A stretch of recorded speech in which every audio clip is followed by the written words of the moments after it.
There's my audience. All right.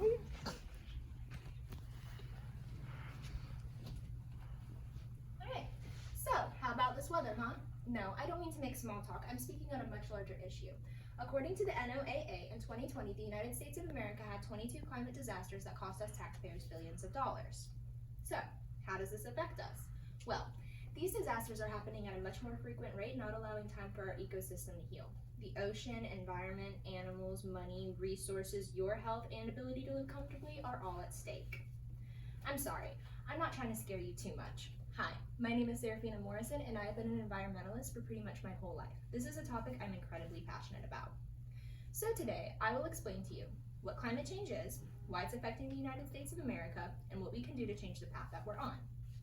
So, now that we understand the topic of today's discussion and some of the stakes behind it, let's get into what climate change really is. I'm sure we all have at least heard of climate change. However, do we all fully understand what it is and the effects of it?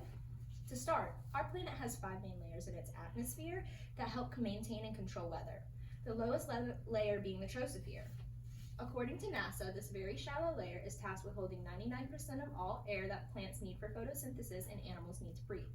It also contains about 99% of all water vapors and aerosols. While that's nice, other elements such as methane and carbon dioxide can get trapped into the troposphere. Our atmosphere traps in heat from the sun as well as these greenhouse gases, which is a natural and much needed thing in order for us to survive. In fact, if the greenhouse effect did not exist, our planet would be regulated at a temperature of negative 0.4 degrees. However, overproduction of these elements can cause too much heat to be trapped in our troposphere, heating it up like a greenhouse. Alright, so we have a basic understanding of the greenhouse effect and how balance is needed in order for the Earth to regulate a survivable temperature. But what happens if there's too much heat being trapped into the troposphere? Well, heat waves.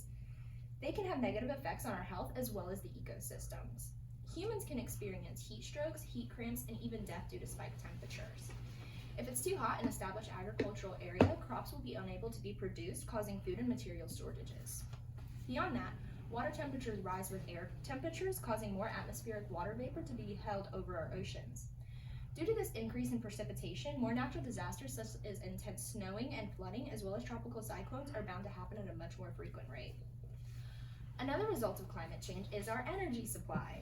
It is heavily centered around fossil fuels, which is a non-renewable resource that produces greenhouse gases, further heating up our atmosphere. If we don't find a better alternative for this, blackouts will happen at a much more frequent rate, and many of the modern necessities that we have grown to love will not be accessible anymore. Okay, so climate change affects a lot, but how much is the Earth actually heating up? Well, in the last 100 plus years, the global average surface temperature has risen 2 degrees.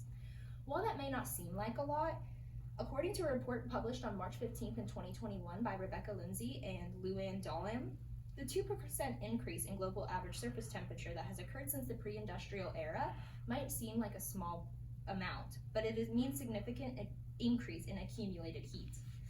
That accumulated heat has many negative effects like the ones we just discussed and is slightly increasing with each year passing. Again, I don't want to scare you too much, but our climate is changing at an alarming rate, affecting everything in our lives and within the planet. So, now that we understand what climate change is and some of the effects of it, why is this happening? Well, I'm sure we've all seen some sort of public service announcement asking you to recycle or walk to school or work rather than taking a car. However, according to a report done by the CPD in 2017, 100 companies have been responsible for over 70% of all greenhouse gas emissions since 1988.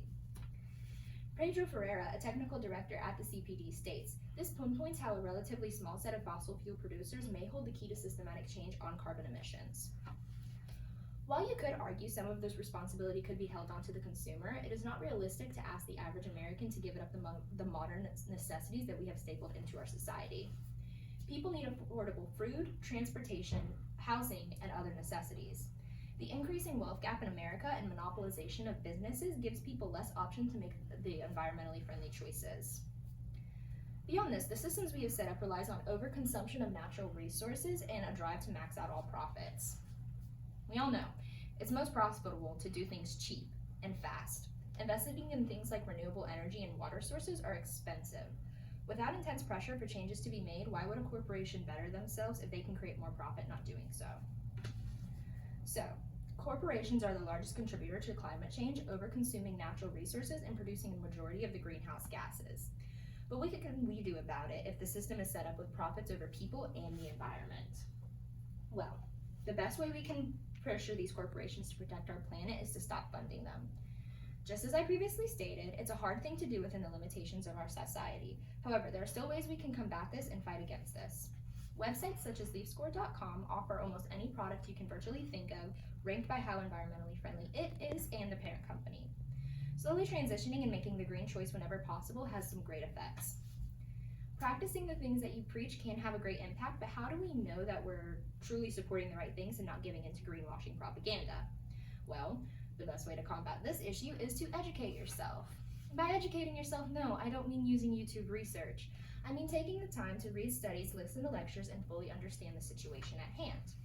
For example, this past September, P&G made a promise to cut all carbon emissions by 50% by 2030. Yeah, the headlines seem promising, but it's not as environmentally friendly as you would think. According to the NRDC, the devil's in the details. P&G's commitment only applies to what are known as the corporate greenhouse accounting world as Scope 1 and Scope 2. They're only a fraction of the true impact of P&G's operations. Education is one of the most powerful weapons we have against climate change, so making sure you understand the context of any agreement is crucial. To sum things up, our climate is getting hotter at an increasingly fast rate due to the modern systems we have put in place that put profits over the ecosystem. We can help combat this by being mindful of our purchases, being educated on climate change and other environmental affairs. So, what are you going to do to help combat the effects of climate change? We only have one planet the human race can survive on. It is crucial we preserve it and allow other generations the opportunity of growing up in a clean and safe environment. Thank you. And here my audience again.